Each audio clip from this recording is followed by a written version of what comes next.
Fellow Kenyans, brothers and sisters, we have all come to the profound realization that our country is on sale. Shockingly, the buyer is also the seller. Kenya yetu inauzwa, na cha kushangaza muuzaji ndiye mnunuzi. In the year 2013, a group of powerful individuals sat in a room and made a plan to be the wealthiest men in the world, to the disenfranchisement of many Kenyans. They hatched a grand scheme that would earn them an empire only similar to the Russian oligarchs. It was simple.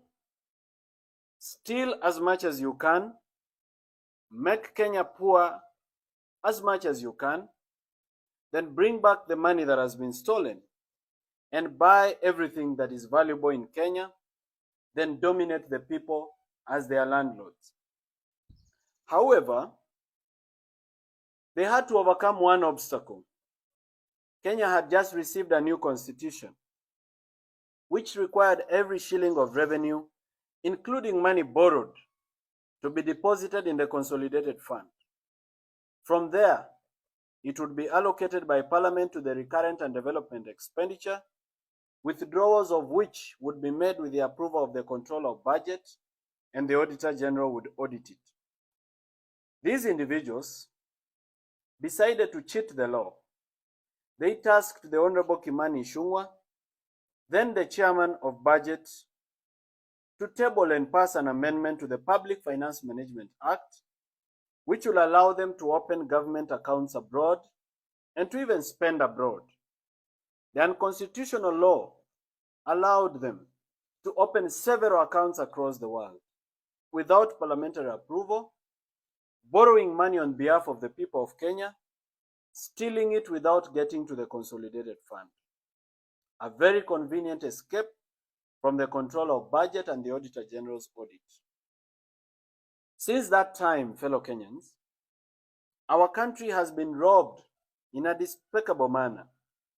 So much money has been stolen that the figures look absolutely unbelievable. It is even difficult for me as Morara to make Kenyans understand the magnitude and billions of trillions when most of them have never touched 1 million shillings in their life. This money was stashed abroad in bank accounts across various continents, from Hong Kong to Cayman Islands, to Jersey City, to Dubai, to Panama, to Malta. Money was stolen and kept abroad. This money was meant for your health care. It was meant for your children's education. It was meant for your own education. It was meant for development projects across the nation that would save Kenya and that would give millions of jobs. And it was stolen with uttermost greed and reckless abandon. Our country has been deliberately made poor. Why? It is because they want to make it cheap for the buyer. State corporations that employ very many Kenyans have been run down to intentionally make losses so that these individuals can justify privatization of these institutions. The hyenas of Kenya have decided they want to eat their own children, and they have accused them of smelling like goats. Unfortunately, the hyenas want to eat everything, including national assets that are sensitive to national security. A case in point is the Jomo Kenyatta International Airport. The Kenyan law does not permit any Kenyan to buy any public asset unless through a very tedious process under the Asset and Disposal Act and many other laws. But here comes a foreigner who has been permitted to own 20% of our airport after a 30-year lease. What a shock. Something that any Kenyan cannot be allowed to do, regardless of how much money they have. And yet these are foreigners, and they are allowed to own this. The purported foreigners are not even foreigners. They are proxies for Kenyans who hide behind foreign names and foreign faces. Our money that has been stolen since 2013 when Uhuru Kenyatta was president has started coming back through proxies in the face of investors. They call it public-private partnership or privatization or foreign investment. Very sweet words for state capture and money laundering. In February of 2024, the Cabinet of Kenya, led by President William Ruto, approved the following state corporations for sale. The first one was the National Bank of Kenya, where the government of Kenya owns 22% and NSSF owns 48%.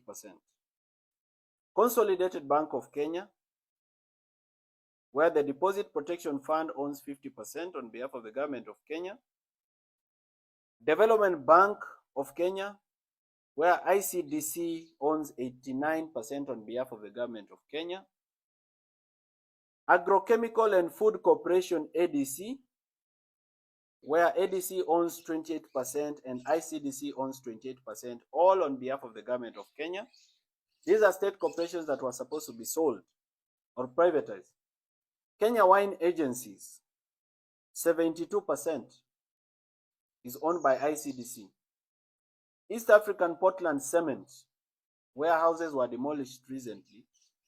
NSSF owns 27% and government of Kenya owns 25%. All this is the government of Kenya ownership. Kenya Meat Commission was to be privatized, where the government owns 100%. New KCC, ya maziwa, government of Kenya owns 100%.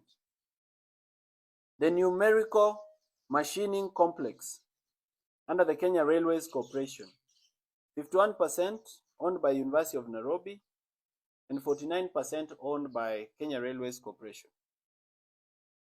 Miwani Sugar Company, which is under receivership, the government of Kenya owns 49%. Muhoroni Sugar Company, where ADC owns 16%. Cabernet Hotel, where Kenya Trading Corporation owns 98.2%. Mount Elgon Lodge Limited, Kenya Trading Corporation owns 72%. Kitale Municipal Council owns 13%. And Trans Nzoia County Council owns 13%. These were to be sold, all of them. Golf Hotel Limited, Kakamega Municipal Council owns 20%. Sunset Hotel, Kenya Trading, KTDC owns 95.4% and Kisumu City owns 4.6%. Kenya Safari Lodges, KTDC owns 63%. KWS owns 0.02%. Kengen, government of Kenya owns 70%. This was to be privatized. Kenya Pipeline Corporation, 100% owned by the government of Kenya, where money was stolen recently. It was to be privatized. Kenya Ports Authority, 100% owned by the government of Kenya, was to be privatized. There is another agency called the South Nyanza Sugar Company. It was also to be privatized, where the government of Kenya owns 98%. Nzoia Sugar, where the government of Kenya owns 97%. All these are state assets of great value. They employ several Kenyans, but these assets were supposed to be privatized in the name of allowing them to make profit, when they've been intentionally run down and made to make losses, so that the people who've stolen our money can find something to buy. Ladies and gentlemen, you and I know the buyers, and the buyer is also the seller, and the seller is the buyer. The mission for these people is to build empires that can be passed down through their descendants like royal families. But they want to do this by impoverishing and making us all poor. They want to do this all on the backs and in the sweat and tears and blood of dying Kenyans who can barely afford to eat. Today, we stand on ashes. We stand on a broken country that cannot afford basic necessities of life. Our natural resources mined and taken abroad to develop other countries with no benefit to the Kenyan people except corrupt politicians in power. Our gold, our petroleum, our coltan, our gemstones, our titanium, our mica, our diatomite, all gone. Stolen by white people who bribe black people in power because they are too greedy to think of the future of their children. We have become beggars in our own nation.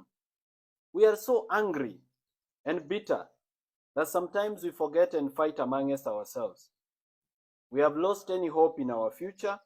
We are in a state of darkness. A thick smoke has engulfed our nation. We are a population which is poor, destitute, and drowning in the tears of sadness. While we continue to cry about the state of our nation, some individuals and their children are living large and enjoying fine things. They have bought helicopters, private jets, rare cars, luxury boats, expensive watches, expensive belts. They have bought holiday homes around the world, and they have invested in building private cities. They have bought our banks. They control the sectors of our life. We cannot move without fueling in a petrol station that is owned by them. They process our food, and we eat their brands. We have become beggars at home. Fellow Kenyans, were we born to be poor, sick, and die? Aren't we entitled to human dignity? Why should we live like slaves at home? People of our nation, we have tolerated mediocrity for far too long. We have tolerated incompetent politicians who steal our money, insult us, abduct us, kill us, and continue to lead us as if they own us. We have become like pieces of furniture in a rich man's house. We need to liberate ourselves. We must set ourselves free from tribalism, corruption, and poor governance. We must liberate our minds. We need a new dream. And the time is now, not tomorrow. As a young man in this nation, I have tried my best to open your eyes.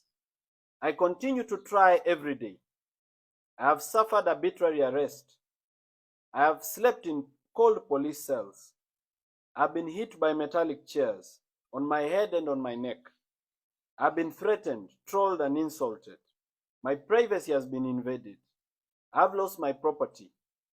My previously quiet life has been turned upside down into chaos where every word I utter can be misunderstood and turned back against me in a sharp knife of condemnation. But I still stand tall, and I hold my head high. I refuse to buy fear. I refuse to give up, and I refuse to live like a slave. In my commitment, I have inspired many of you to join me in this journey. Now this is a movement for change. I don't claim to be perfect, but I am passionate. I'm a team leader and a team player at the same time. I believe we can change it. Ninaamini itabadilika. It is time for us to come together. We need to put aside our ego, our personal pride, or self-importance of any kind. We need to reason together as a nation. We have different ideas. Some believe we should create systems and not individuals. I believe we should mentor individuals of integrity to take over systems and institutions. Well, we can disagree to agree. In that conversation, let everyone's voice be heard in silence.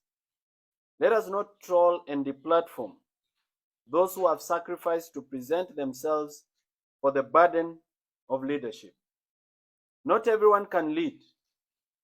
Some of us need to follow and support leadership by mentorship, correction, and prayer.